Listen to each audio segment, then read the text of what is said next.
Hello, and welcome back to the Learn English podcast. I'm your host, Jessica. And I'm Alex. Today we're diving into a topic that's both incredible and incredibly nerve-wracking, the Artemis II mission. We're going to count down the top 10 most terrifying facts about humanity's return to the moon. That's right. And we're starting our countdown at number 10. The moon is lethally sharp. Sharp? That sounds odd. You think of dust as soft, but moon dust or regolith is different, right? Vastly different. On Earth, particles of sand or dust are worn down by wind and water over millions of years, making them rounded and smooth. But the moon has no atmosphere, no erosion. So for billions of years, micrometeorites have constantly bombarded the surface, shattering rocks into tiny, jagged shards. It's not like beach sand. It's more like microscopic weaponized glass. Weaponized glass. That's a chilling analogy. So it's not just an internal threat if they breathe it in. What does it do to their gear? Exactly. It's incredibly destructive. During the Apollo missions, this abrasive dust wore through layers of the astronauts' boots, damaged the seals on their sample containers, and even scratched their helmet visors. It gets everywhere and acts like sandpaper, grinding away at anything it touches. And it's not just abrasive, it's insidious. I read that due to the solar wind and the lack of moisture, the dust becomes electrostatically charged. It literally leaps onto surfaces and clings to everything. The Apollo astronauts said they couldn't brush it off, and they even mentioned the strange smell, right? That's right. The smell was one of the most unexpected discoveries. When the Apollo astronauts brought dust back inside, they said it smelled like spent gunpowder or firecracker. And the static cling is a huge problem. With no water molecules to dissipate charge, it just sticks to everything. For future long-term missions, engineers are developing special fabrics that repel dust and even systems that would create a charged force field to clean suits before re-entering the habitat. Number 9 is the parachute skeleton fear.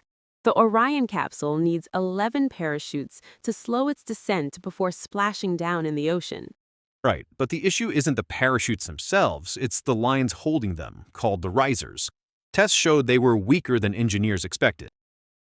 And if those snap, the parachutes become useless. The capsule would hit the ocean with the force of hitting a concrete wall. Let's hope they're strong enough. Okay, what's number 8? Number 8 is the free return trap. Artemis II uses what's called a free return trajectory. Which means what exactly?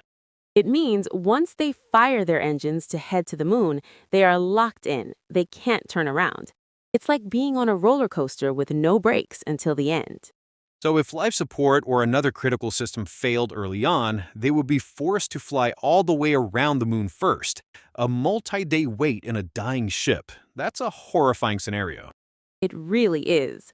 Moving on to number 7, visual hallucinations. The crew reported seeing flashes of light even with their eyes closed. Yeah, this is wild. Those flashes are galactic cosmic rays, high-energy particles from deep space, literally smashing into their retinas. So each flash is a tiny particle passing through their brain. The scary part is that these particles can damage DNA. Unsettling. Okay, number 6 feels a bit less dramatic, the space toilet surgery. It sounds funny, but it's a critical life support system. In microgravity, a leak means a liquid biohazard can float into electrical panels, causing a fire or worse, be inhaled by the crew. Right. Astronaut Christina Koch actually had to perform an emergency repair on it during her mission. It's no joke. Definitely not. Now for our top 5, starting with number 5, the 6-minute silence. This happens during re-entry. The capsule is surrounded by a shroud of ionized air or plasma, which blocks all radio signals. For 6 minutes, mission control is completely cut off. It's like the spacecraft is wrapped in a bubble that radio waves just bounce off of. For those 6 minutes during the most intense part of the journey, the astronauts are completely alone.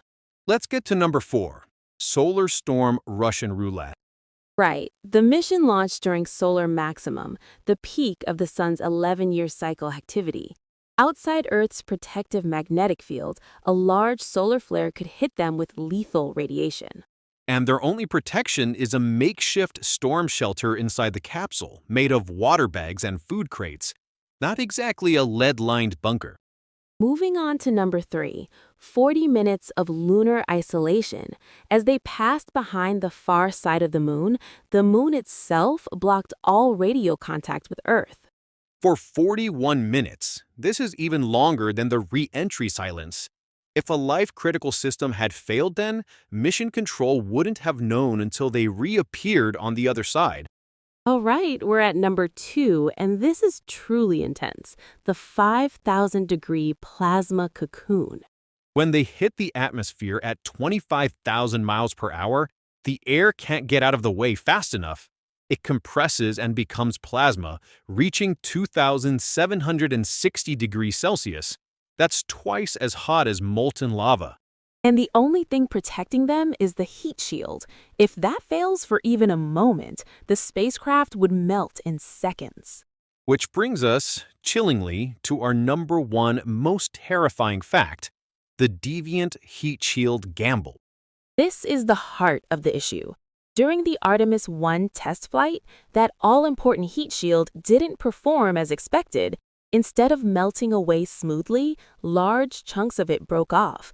NASA experts literally called the performance deviant. And because the Artemis II capsule was already built, they couldn't replace it. They're flying with a shield they know has a potential flaw. They're betting that a new, steeper re-entry angle will prevent the same problem from happening again. It's a huge gamble. Which one is the most terrifying? Probably fact number 1. NASA's own independent review team was divided on whether the heat shield was safe enough to fly, making tomorrow's re-entry the most high-stakes moment in modern spaceflight.